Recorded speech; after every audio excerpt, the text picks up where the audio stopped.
अच्छा सही है। आपका क्या सवाल है मुदस्सिर कि किसको किस में तब्दील करें? अच्छा सही है, बिल्कुल शाबाश, वेरी गुड।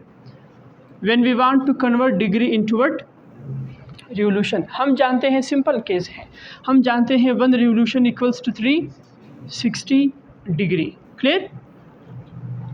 ये वो फार्मूला है जिससे आप रिवोल्यूशन को किस में कन्वर्ट करते हो? डिग्री में। But now if you want to convert the degree into revolution, तब आप क्या करेंगे? 360 को इधर शिफ्ट करें, बिल्कुल, बल्कि मैं ऐसे लिखूँ 1/360 रिवोल्यूशन इक्वल्स टू 1 डिग्री। समझ है कि नहीं? So this is the relation when you want to change revolution into degree, and this is the relation when you want to change degree into revolution. सिर्फ मल्टीप्लाई करें, जो value आपको given है उसी से दोनों साइड को मल्टीप्लाई किया करें। सही है? हाँ, अभी आपको पता है क्या सवाल है? ये आज क्वेश्चन था जी। और किस में तब्दील करूँ? वाट में? अच्छा सही है, हाँ ना, तो भी वाट हुआ। 1 horse power is equal to 746 watt, I think ऐसा ही है, या 746 वाट की जगह क्या लगा सकते हैं? Joule times second. हाँ, जूल टाइम्स सेकेंड, पर सेकेंड, हाँ पर सेकेंड। S-1 है क्योंकि वाट जो है वो JS-1 के बराबर होता है, वर्क डिवाइडेड बाय टाइम के बराबर होता है। तो सही है। अगर आपने हार्स पावर को तब्दील करना है जूल्स पर सेकंड में या वाट में, तो उसके लिए ये रिलेशन यूज़ करोगे, एंड अल्टरनेटिव यही है अगर आपने जो है वाट को या जूल पर सेकंड को तब्दील करना है हार्स पावर में, तो इसको यहाँ पे शिफ्ट करें 1/746 horse power HP equals to 1 watt या 1 जूल पर सेकेंड। तो ये इस तरह के रिलेशंस हैं, ये कन्वर्जन्स वगैरह होते हैं। अच्छा, और टेस्ट का कोई सवाल है आपका तो पूछ लें जी। क्वेश्चन नहीं है? परवेज़ वगैरह आप लोग काफ़ी थे नहीं थे जी? और कोई सवाल तो नहीं है? सही है। यूनिफॉर्म सर्कुलर मोशन है हमारे पास। ज़रा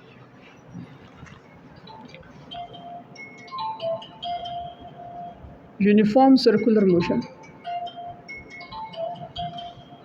हमारे पास है आज का लेक्चर। तो ज़रा इसको देखते हैं कि यूनिफॉर्म सर्कुलर मोशन जो है ये मतलब क्या होता है। Uniform circular motion is that motion in which speed is uniform, जिसमें स्पीड यूनिफॉर्म हो, सेम हो, तब्दील नहीं होता। ये पॉइंट समझ आ रही कि नहीं आ रही? जब स्पीड सेम होगा तो ओमेगा डिफरेंट होगा या सेम होगा? क्यों? यूनिफॉर्म सर्कुलर मोशन उसको कहा जाता है जिसमें स्पीड सेम हो, स्पीड कांस्टेंट हो। तो मेरा आपसे सवाल ये है, अगर स्पीड कांस्टेंट हो, स्पीड सेम हो, so what will be the angular velocity, either that will be same और different?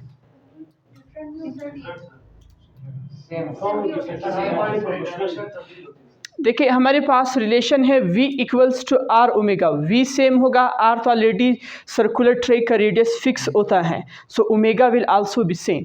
Clear? So that is about the uniform circular motion. तो ओमेगा भी क्या होगा? सेम होगा।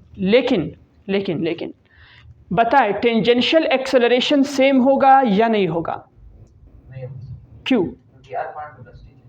देखो टेंजेंशियल वेलोसिटी का फार्मूला क्या है, मैं चलिए लिख भी लूँ, is equal to delta V upon delta T। देखिए यहाँ पे सबसे बड़ी वजह ये है कि इधर क्या आया हुआ है?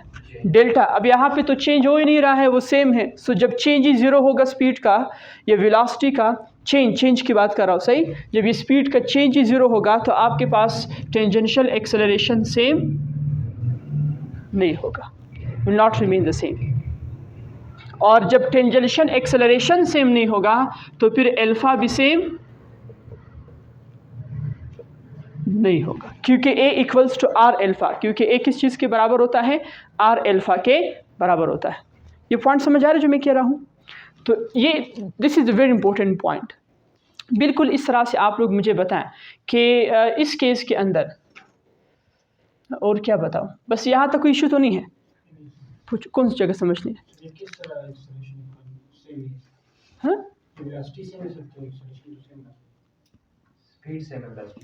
सेम ना होने का मतलब ये कि ये जो है वेरी करता है, टेंजेंशियल मतलब ज़ीरो के बराबर होता है, उसमें टेंजेंशियल एक्सेलरेशन होता ही नहीं है, क्योंकि स्पीड की जो वेलोसिटी की जो मैग्नीट्यूड है वो सेम होती है। ये बात समझ आ गई कि नहीं? सिर्फ रेडियल एक्सेलरेशन होता है which is known as the centripetal acceleration. ये याद रखो, यूनिफॉर्म सर्कुलर मोशन में tangential component of the acceleration does not contribute. That is why there only exists one type of acceleration which is called radial acceleration, or commonly known as the centripetal acceleration. उसको हम लोग क्या नाम देते हैं? Centripetal acceleration का नाम देते हैं। तो सिर्फ सेंट्रिपिटल एक्सेलरेशन कहाँ पर होती है? यूनिफॉर्म सर्कुलर मोशन में होती है। इसी वजह से मैं आपको मैंने कल भी आपसे लेक्चर में कहा था कि जब हम सर्कुलर मोशन की बात करते हैं, उमूमन आपके लेवल में हम हमेशा कहते हैं कि सेंट्रिपिटल फोर्स है, सेंट्रिपिटल एक्सेलरेशन है, तो उसमें खसूसी ये बात करते हैं कि स्पीड हमेशा कांस्टेंट होता है, सिर्फ सेंट्रिपिटल एक्सेलरेशन होता है। हालांकि ज़रूरी नहीं कि सिर्फ सेंट्रिपिटल एक्सेलरेशन हो, दो एक्सेलरेशन होने चाहिए, क्योंकि एक आपके पास जो है एक आपके पास जो है वो रेडियल एक्सेलरेशन होना चाहिए एट एनी पॉइंट, किसी भी पॉइंट पर, और एक जो है around the boundaries of circle, और एक जो है आपके पास रेडियल एक्सेलरेशन होना चाहिए which is towards the radius, या which is along the radius, जो किसके अलोंग होता है, यानी इस तरह से। अगर मैं ये बात यहाँ पर ही कह दूँ, उसको छोड़ दी, यहाँ पे कहता हूँ। देखिए आपके पास एक तो यहाँ से एक्सेलरेशन होना चाहिए which is known has the tangential acceleration, और एक ये वाला एक्सेलरेशन होना चाहिए which is known has the radial acceleration, जिसको हम लोग क्या नाम देते हैं? रेडियल एक्सेलरेशन का नाम देते हैं। और टोटल एक्सेलरेशन किस चीज़ के बराबर होना चाहिए? यहाँ से लेके यहाँ तक वेक्टर ड्रा करेंगे, that is denoted by A vector, उसको ए वेक्टर से डिनोट करते हैं। और अगर आप ए वेक्टर को लिखना चाहेंगे that will be equal to a t, मतलब tangential component, plus a r which is the radial component. जो आपके पास कौन सा कंपोनेंट होता है? रेडियल कंपोनेंट होता है। तो इस तरह से आप जो है किसी टोटल एक्सेलरेशन को लिख सकते हैं in the circular motion. But if we want to talk about the uniform circular motion, then tangential acceleration will be equal to 0. So we are left with only radial acceleration which is also known as the centripetal acceleration which is towards the centre, जो किसकी तरफ होता है? Centre की तरफ होता है along the radius. Next हमारे पास क्या है? नॉन यूनिफॉर्म सर्कुलर मोशन है। नॉन यूनिफॉर्म सर्कुलर मोशन किसको कहते हैं? यहाँ से बताएं। जिसमें v जो है वो कांस्टेंट ना हो, is not equal to constant. अब जब v कांस्टेंट ना हो तो ओमेगा भी क्या नहीं होगा? कांस्टेंट नहीं होगा। सो omega will also not be a constant quantity. और ये बताए टेंजेंशियल एक्सेलरेशन 0 होगा क्या नहीं होगा? अब तो टेंजेंशियल एक्सेलरेशन बिल्कुल ज़ीरो नहीं होगा, क्योंकि आपके पास v वेरी करता है, चेंज होता है। So that is why we will say A T is not equal to 0। A T जो यहाँ पे बल्कि 0 लिखे तो मेरे ख्याल में मुनासिब बात ये होगी, इक्वल्स टू 0। सही है। टेंजेंशियल एक्सेलरेशन जब 0 नहीं होगा तो बोलो ना, अल्फ़ा जो है वो भी 0 के बराबर नहीं होगा। यानी ये अल्फ़ा भी जो है साथ में वेरी करेगा नॉन यूनिफॉर्म में, और टेंजेंशियल एक्सेलरेशन भी एग्जिस्ट करेगा और वेरी करेगा। और अब मुझे ये बताएं मोमेंटम का यहाँ पे क्या रोल होगा?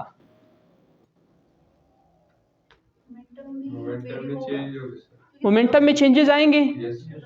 वेरी गुड, शाबाश। मोमेंटम के अंदर चेंजेस आएंगे, और यहाँ पर मोमेंटम में चेंजेस आएंगे? नहीं आएंगे। अच्छा, सही है। और मोमेंटम के साथ कौन सा चीज़ एसोसिएटेड होता है? मास तो सेम होता है सर्कुलर ट्रैक में। क्लियर है? चले, यहाँ तक कोई इशू वगैरह तो नहीं है? मतलब इस तरह के सवाल अगर बन जाए फिर जवाब दे सकते हो ना, बिला किसी झिझक के आप जवाब इसको दे सकते हैं। तो चैप्टर यहाँ तक कंप्लीट हुआ। Now let's have the problems. अब ज़रा प्रॉब्लम सॉल्व करते हैं। बस तसल्ली के साथ लिखिए, आज प्रॉब्लम ज़्यादा करने हैं और फिर उसके बाद देखते हैं।